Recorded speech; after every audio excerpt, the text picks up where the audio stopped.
الحمدللہ رب العالمین الصلاۃ والسلام علی رسولہ الکریم۔ اللہ کریم کے فرمان کا مفہوم ہے کہ تم جب سفر میں ہو تو اپنی نمازوں میں قصر کر لیا کرو، اور آقا علیہ الصلاۃ والسلام کے فرمان کا مفہوم ہے کہ اللہ کی طرف سے یہ تمہارے اوپر صدقہ کیا گیا ہے کہ نماز کو قصر کرنے کا تمہارے اوپر اس صدقے کو لینا اور اس پر عمل کرنا تمہارے اوپر لازمی ہے۔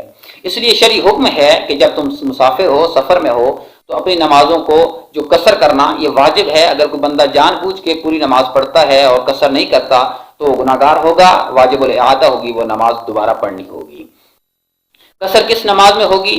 یاد رکھیں کہ یہ صرف 4 فرائض، ظہر کے 4 فرائض، عصر کے اور عشاء کے 4 فرائض، ان چار جو رکعتیں ہیں، رکعات ہیں، ان میں 4 رکعتوں کی جگہ 2 رکعات آپ نے پڑھنی ہے۔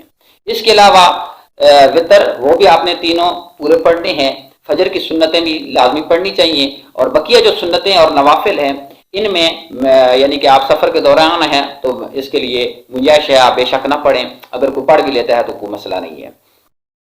اب اس میں ایک عام مسئلہ یہ ہے کہ یہ شرعی مسافت کی حدود کتنی ہے؟ اس حوالے سے مختلف علماء کی مختلف آراء ہیں، یعنی علماء دیوبند کے نزدیک تقریباً یہ 77 کلومیٹر بنتا ہے، اور مفتی منیب الرحمان صاحب اور علامہ غلام رسول سعیدی صاحب، ان کا جو فتویٰ ہے وہ تقریباً 99 کلومیٹر بنتا ہے، اور اعلیٰ حضرت کا جو فتویٰ ہے وہ اس کے مطابق 92 کلومیٹر سفر بنتا ہے۔ تو جو بندہ اپنے گھر سے یعنی اپنے شہر یا اپنے گاؤں کی حدود سے نکلے اور جہاں اس نے جانے کا ارادہ ہے، وہاں اس شہر یا اس گاؤں کے جانے کی جو حدود شروع ہوتی ہے وہاں تک اگر تو 92 کلومیٹر کا سفر بنتا ہے تو وہ شرعی مسافر کہلائے گا۔ جو ہی وہ اپنے گاؤں سے، اپنے شہر کی حدود سے یا اپنے گاؤں کی حدود سے نکلے گا تو وہ شرعی مسافر کہلائے گا، اور وہاں پہ اس کے اوپر یعنی کہ وہ قصر کرنا نماز ضروری ہو جائے گی۔ جس شہر میں جا رہا ہے، جس گاؤں میں جا رہا ہے، اگر تو وہاں پہ اس نے 15 دن یا اس سے زیادہ رہنے کا ارادہ ہے تو جو ہی اس شہر یا اس گاؤں کی حدود میں داخل ہوگا تو وہاں سے اس نے پوری نماز شروع کرنی ہے۔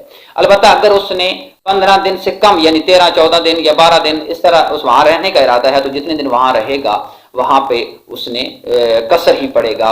البتہ اگر وہ جماعت کے ساتھ وہاں نماز پڑھتا ہے، یہ راستے میں بھی اگر جماعت کے ساتھ نماز پڑھتا ہے اور مقیم امام وہاں نماز پڑھا رہا ہے تو پھر پوری نماز پڑھے گا۔ اگر اکیلے پڑھ رہا ہے تو پھر 4 فرضوں کی جگہ پہ 2 فرض پڑھے گا، اور یہ 2 فرض پڑھنا واجب ہے، لازمی ہے۔